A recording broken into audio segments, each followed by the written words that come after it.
Welcome to Pastoral Care and Praise Report, an update to bring you up to speed with what has been and is occurring here at the 1102 Juniper Street site of Greater St. Paul Missionary Baptist Church.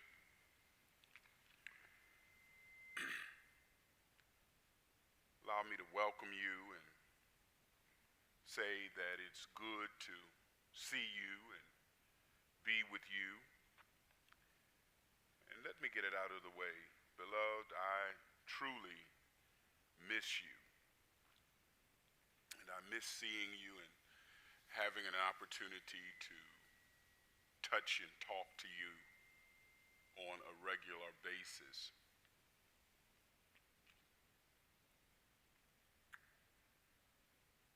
By way of pastoral care, I want to encourage you to take care of your health and do all that you can do to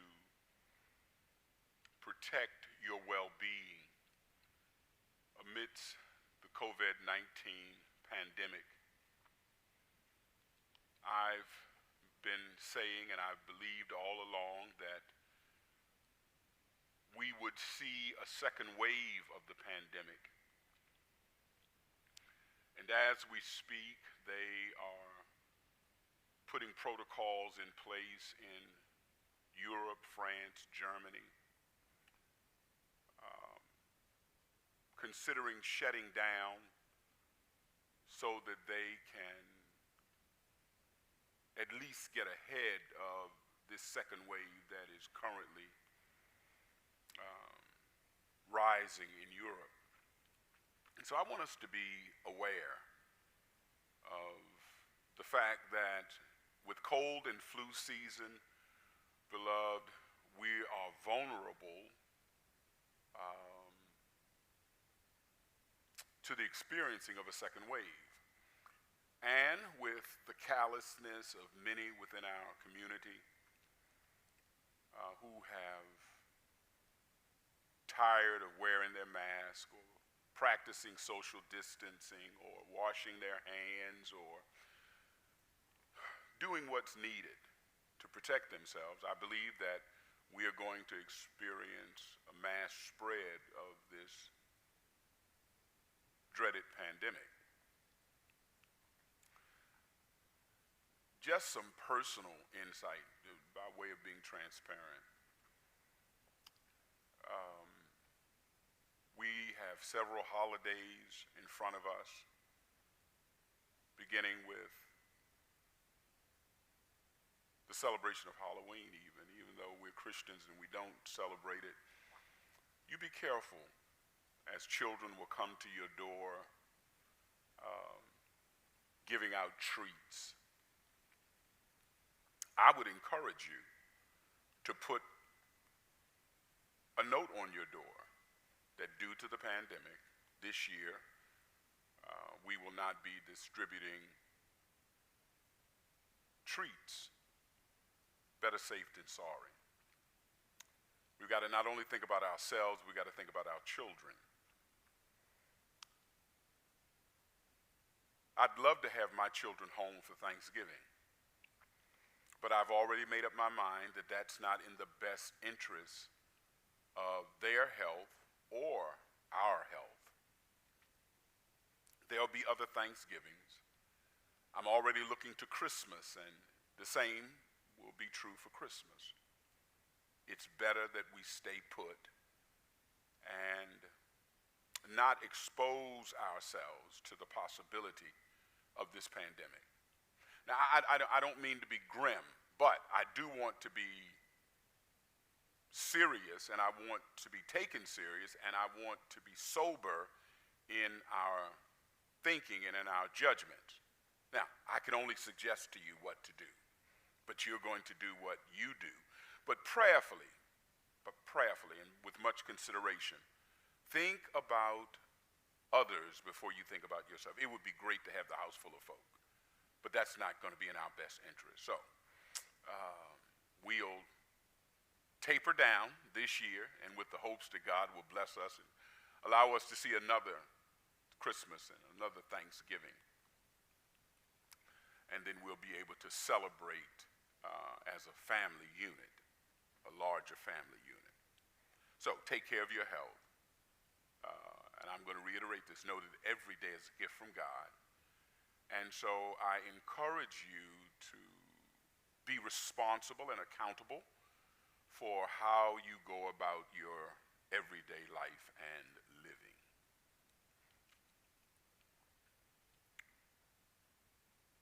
The first thing that I want to bring to your attention is that in spite of what we are currently going through, God has been faithful and is being faithful. And I believe that God is honoring our faithfulness. It's not because we're so good, great, or grand, but I think because we are seeking to be consistent in our holistic stewardship, that God is doing just what he said, that he is providing all of our needs according to his riches and glory by Christ Jesus. And so we can celebrate some of the things that have been going on over the past 8 months, that you've been absent from the building. I thank God for the staff who has worked diligently and tirelessly, even working remotely, to make things possible in the ongoing care and well-being of the fiscal structure. The ability to do what we do on Sunday seemed to be an insurmountable obstacle at the outset. But I thank God for the diligence of Sister Michelle Purcell, our minister of music, our minister of worship and arts, who with a single laptop and a iPad, I believe it was able to get us up and running with the use of Zoom call in, and so we were able to continue our worship experience. And I thank God for her skill, for her ability, and for her desire to put those things to work for us. We were able to do the virtual worship experience, but it was limited. It wasn't what we wanted. My sense was that we should look into the issue of quality rather than quantity. It wasn't about having, as the kids say, a bazillion services on all times of the day or night, but we wanted to do what we did in terms of worship, Sunday morning worship, and we wanted to do it with excellence, and it took a bit of time. And so I thank God for your patience and for your prayers. But now we're able to produce our virtual worship service using the state-of-the-art live stream equipment that is ours. And by the grace of God, it is ours. And I thank God that the ministry of SPC D is currently being watched regularly all along the East Coast, throughout the various cities of North Carolina and South Carolina, on the West Coast as well. Many cities on the West Coast, we have friends in ministry and friends from college who are telling us that they're tuning in and watching. And one Sunday morning, I had the great privilege of talking to a congregation right outside of Johannesburg, South Africa, that had worshiped with us. And their pastor and the pastor's wife and the congregation had worshiped with us prior to going into their own worship experience because of the time change, the difference in time. And so I thank God that we're able to bring not quantity but a quality virtual worshiping experience. And I thank God that you are tuning in. I'm encouraging you to get your friends and your family, your co-workers, get them on board with you. I'm encouraging you to host watch parties on Sunday morning and during the Bible studies. Encourage somebody to come on board with you and worship with us, because we're able to do it. Now, I'm going to make a statement at the end, but I'll hold it to the end. We have also been able to install, in our absence, a state-of-the-art sound system. We had the virtual equipment in place, and then seemingly the sound system began to break down. And we thought that the best thing to do, if we were going to continue to produce a quality worship service, was to replace the sound system. And so we were able to do that. Sister Michelle worked very hard on getting what she believed would be something that we would not only be able to use now, but that we would be able to channel and use into the future.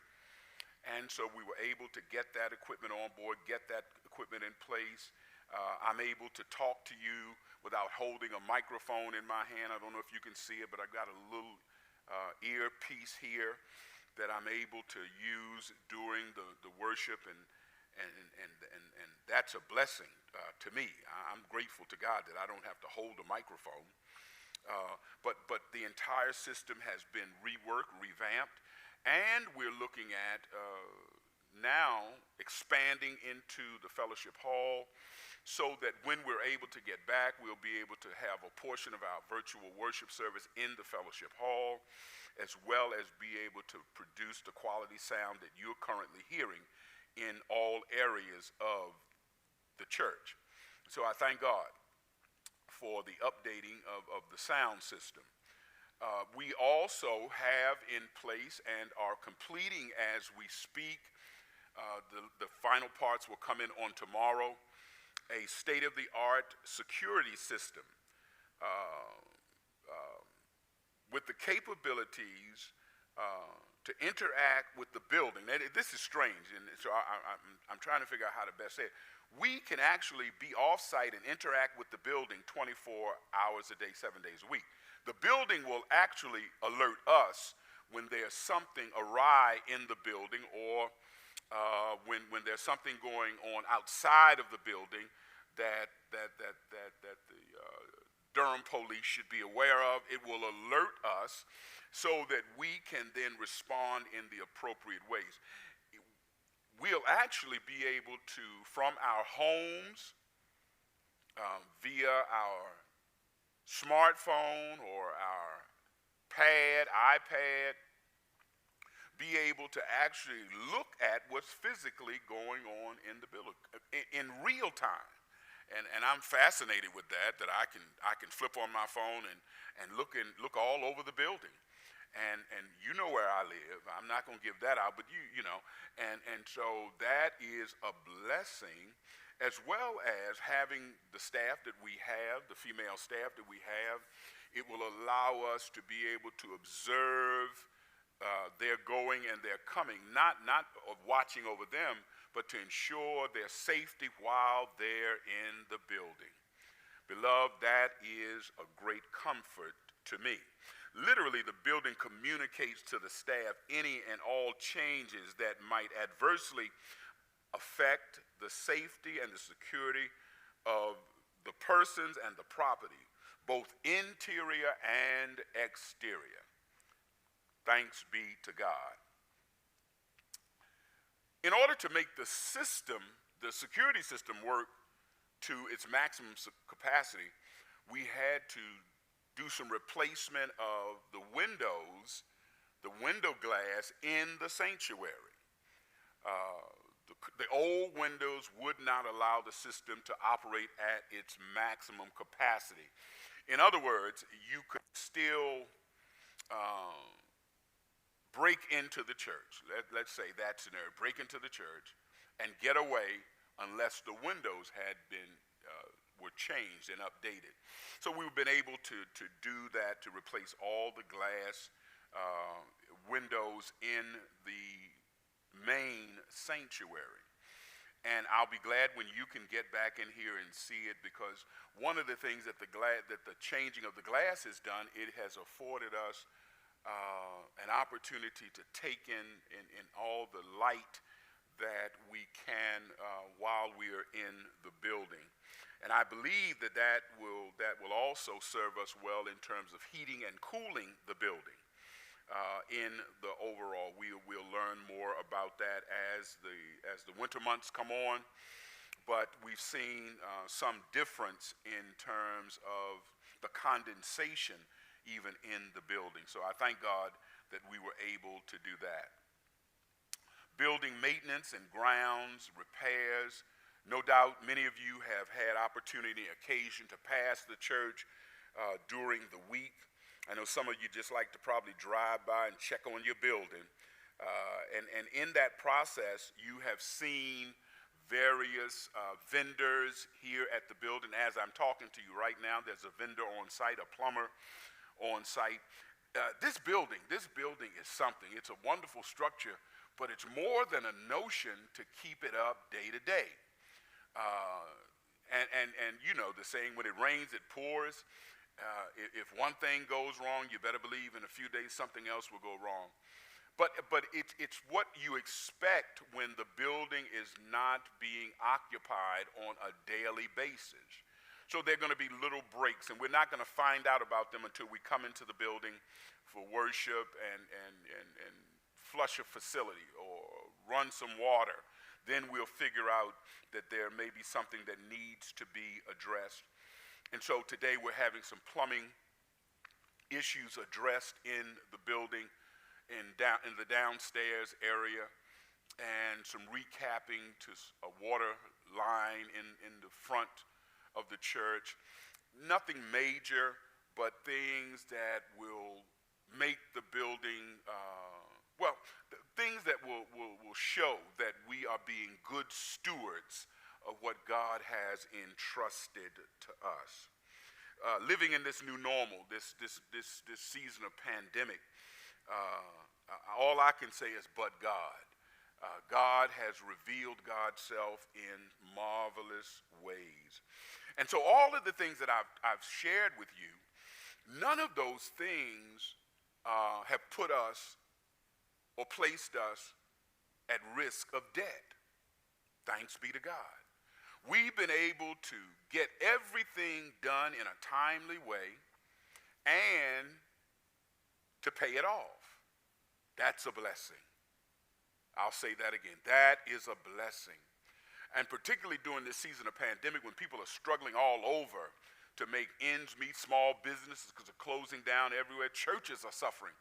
Thanks be to God, because we have no mortgage, because we have no property debt, then we're able to do sufficiently all the things that we need to do.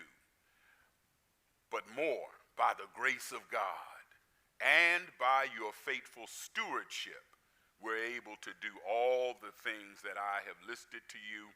And I believe that we're going to be able to do whatever needs to be done for as long as this period of pandemic lasts. God is our help and our stay. He is our provider. He is our refuge and our strength.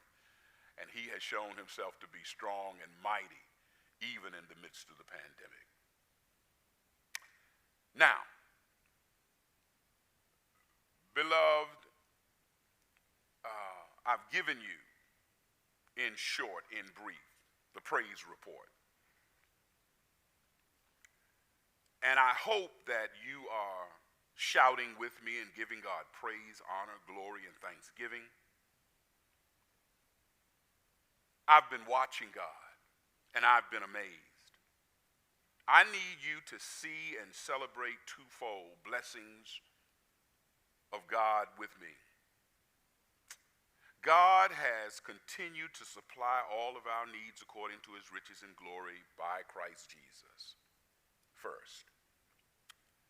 Secondly, because of your generosity and because of your stewardship,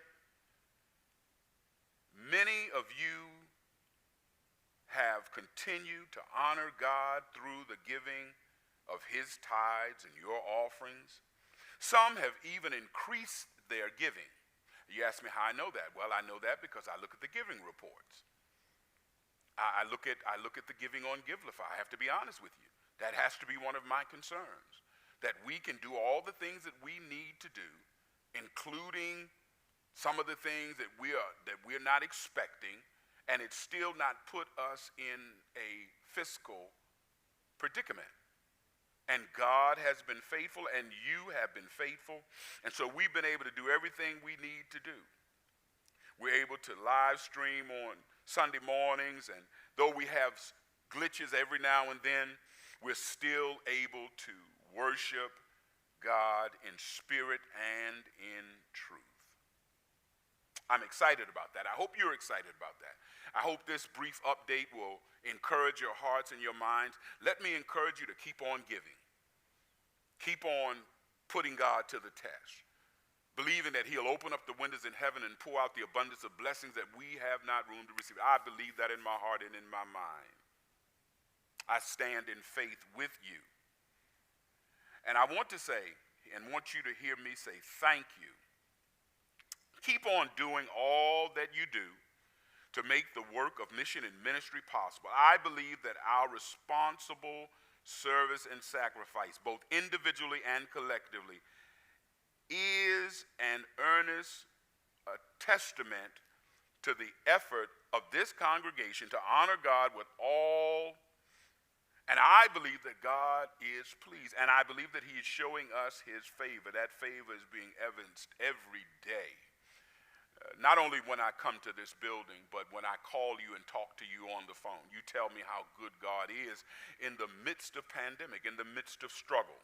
And I thank God for your fervent testimonies. I thank God for your calls, for your cards, for your encouragements. It's done my heart a world of good. It's been difficult to come into this building and it be empty on Sunday morning. But because of the prevailing Spirit of God, it's always full. Because I know that not only is God with me, but you are with me in spirit and in truth. God has shown his grace, his mercy, his love, and his kindness towards this family of faith, especially during this difficult season of pandemic. Now, little housekeeping. Can I be me? It's difficult to say what I'm about to say, but it must be said. In an effort to be transparent, I am addressing in love and out of an abundance of care and concern for your ongoing spiritual growth, development, and well-being. Those disciples of St. Paul Church who have not given God's tithe or their offerings during this entire period of pandemic. I hate to say it, but it's true. Some have given no tithe, no offering during the entire period of pandemic and virtual worship. Nearly 8 months, beloved. While some have increased their giving, others have given nothing. I rejoice because there is this church, virtual community that is developing outside of the context of our regular family group. People we don't know. People who, because they're being blessed, because they are receiving something from the ministry, because they're enjoying preaching as they write in their notes, because they enjoy the worship atmosphere, they've tuned in. And not only have they tuned in, but they're sending their tithe, some of them, and those who are not tithing, it seems, are honoring us through the giving of their offerings. And yes, they've taken up the slack for those who have. Now, God's always got a ram in the bush. But beloved, come on now. Let's be honest. 8 months. Beloved, as pastor, in love and with tender sympathy, in Christ's stead, please allow me to both urge and encourage you to re-examine yourselves, to reconsider your personal salvation, and to rethink faith commitment that you made to the Godhead, to discipleship and following Jesus Christ, to this local church and congregation, and the vow and covenant of holistic stewardship, time, talent, resource, and you know, here we talk about the leveraging of influence. Think about it. Think about what you're thinking about. The work of mission and ministry continues even during this season of pandemic. All hands on deck. Everybody's contribution adds to the whole. Some have stepped up, thanks be to God. I'm encouraging us all to rethink what we're doing. That's all I need to say. To them that hath an ear, let them hear what the Spirit is saying to the church. Amen. I want to just make you aware of some upcoming programming for 2020. Thanksgiving Eve, virtual worship service, Wednesday, November 25th, from 6 until 7:15. Oh, give thanks unto the Lord, for he is good. His mercy endures forever. We've got a lot to be thankful for this year. While we may not be able to gather with family, extended family and extensive family in our homes, I'm inviting you to come and to share with your church family on the eve of Thanksgiving. It's Christmas time once more. Virtual worship service Wednesday, December 23rd, 2020, 6 to 7:15 p.m. The mood of Christmas. All are invited to attend. Invite your friends, your family to tune in and enjoy the Christmas celebration with us. It's another year, virtual watch night worship service, Thursday, December 31st, 2020, from 6 until 7 p.m.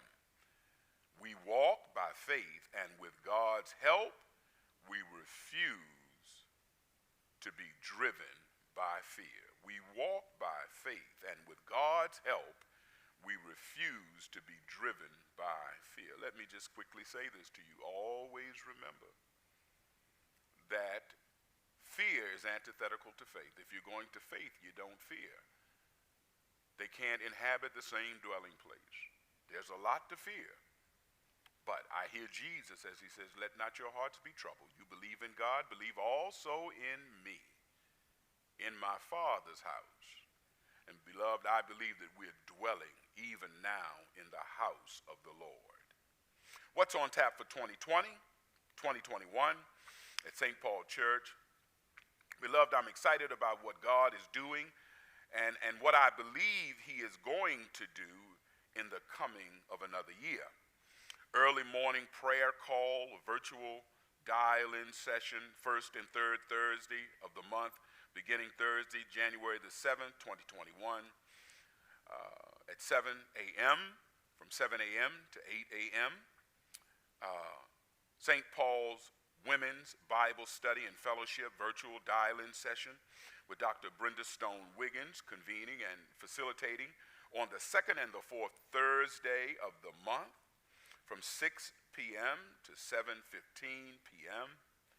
Children's Story Time, a virtual dial-in story session, pre-recorded readings for children of all ages. The stories will be posted on the various social media platforms that we are using, YouTube Live, Facebook Live, as well as on our own website for your watching convenience. Now, I know that some of you have already discovered that teaching your children at home virtually with the assistance of a teacher is more than a notion. And so all need a break. You need a break, the children need a break. So we're trying to put together a platform that will serve the needs of our children, where they'll be able to dial in, well, let me say it better, where they'll be able to go to YouTube Live and look at the story sessions. That'll give you a break, that'll give them a break, that'll keep them in community and in contact with familiar faces that they know from the youth work and the young adult work.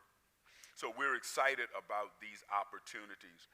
There will be virtual dialogues for our older children so that we can continue to engage them, and particularly as we seek to develop their understanding with regard to social justice issues.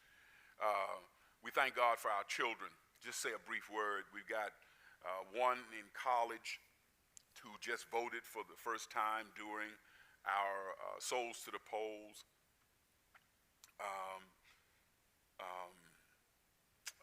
That's terrible. Help me, Holy Ghost. Sister Hayes, Tory Hayes, just voted for the first time in the presidential election in our early voting push. She's has put together a program to earn her last badge as a Girl Scout, and so she's going to be helping us to put together our reading time.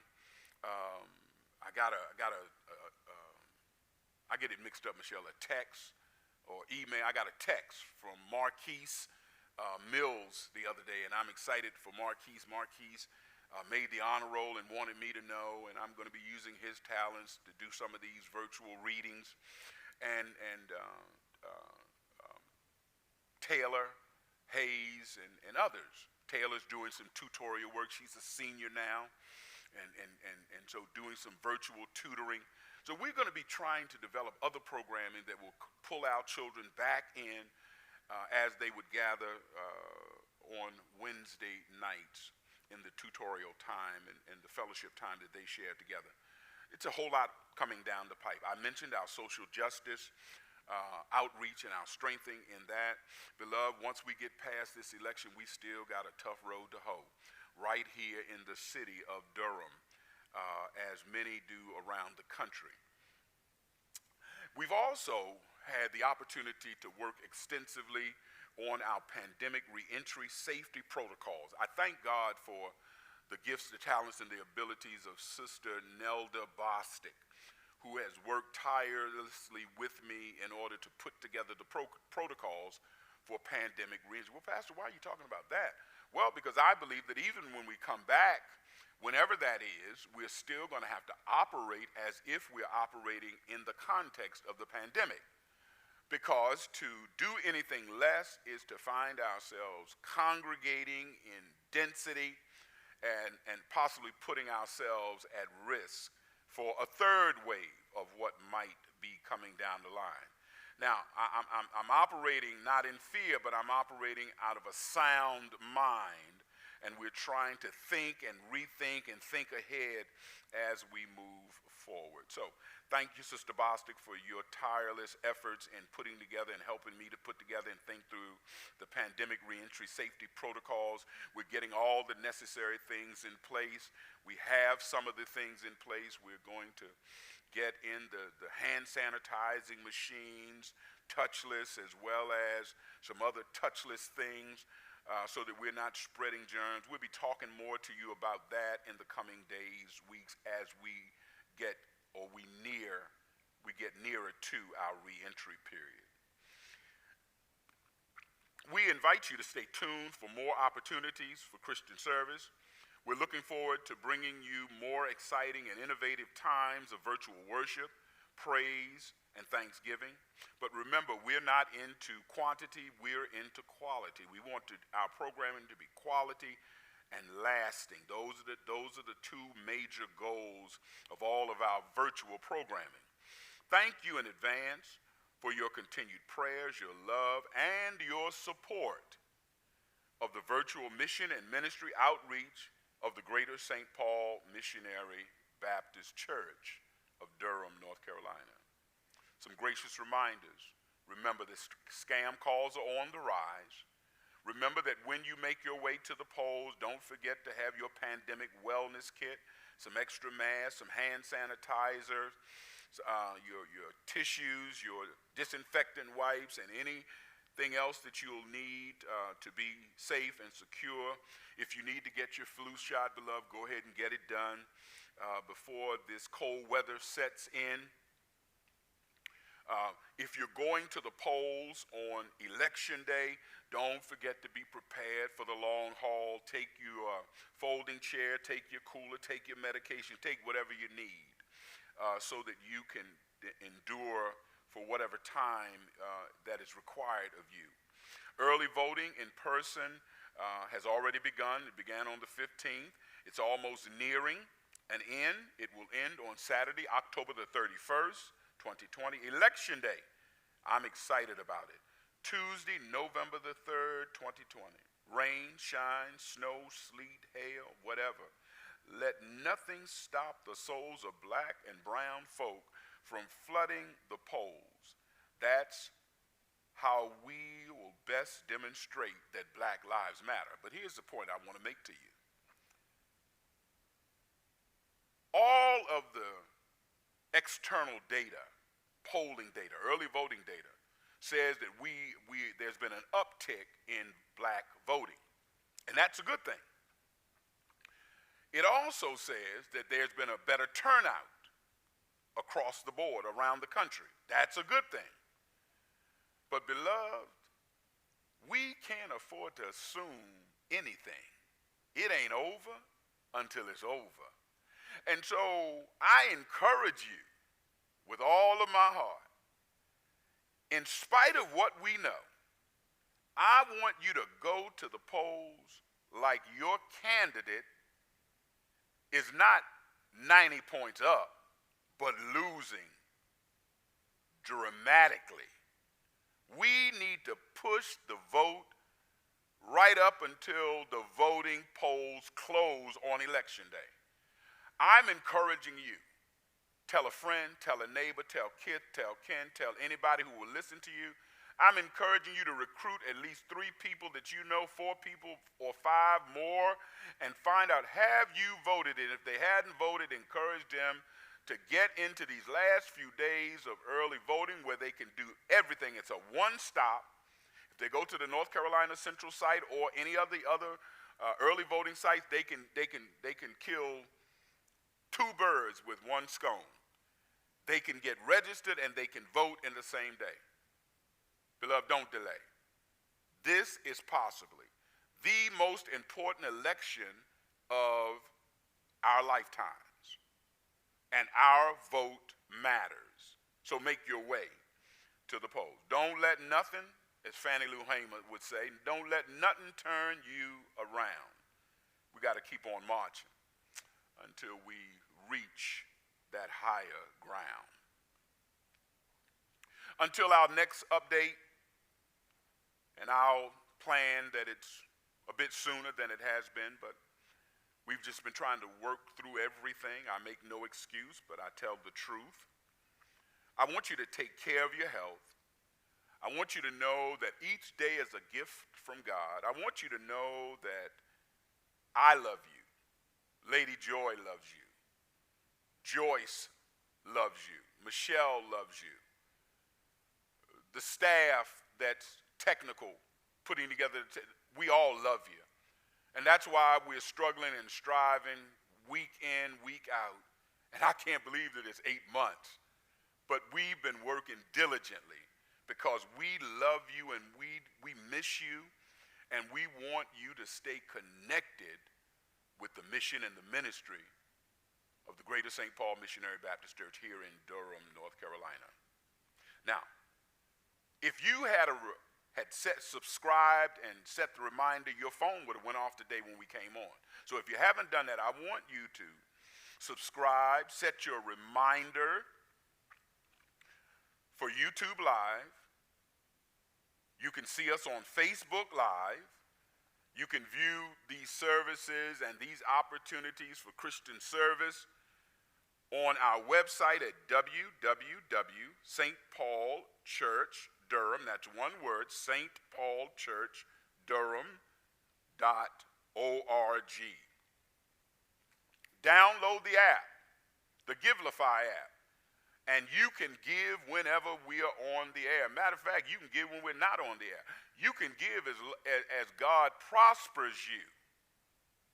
Because, beloved, every gift of stewardship counts. A special shout out to a brother that has made his presence felt in our absence. I want to salute Brother Wayne Bostic and his organization, the Ace of Philip Randolph organization, for including us in all of their mission processing and projects. We've had 2 successful outings here on the campus in the front parking lot. Truck to Trunk, I believe it's called.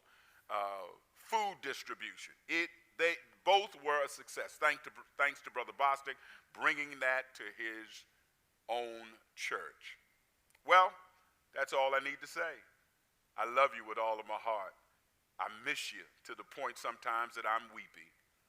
But through it all, I believe that God is showing himself to be both strong and mighty, because I know that he's faithful and he's just. Bear that in mind as you honor him with your life, your living, your loving, and your sharing with others. Until our next update, thank you for allowing me this lengthy period, but it's been a long time. Peace.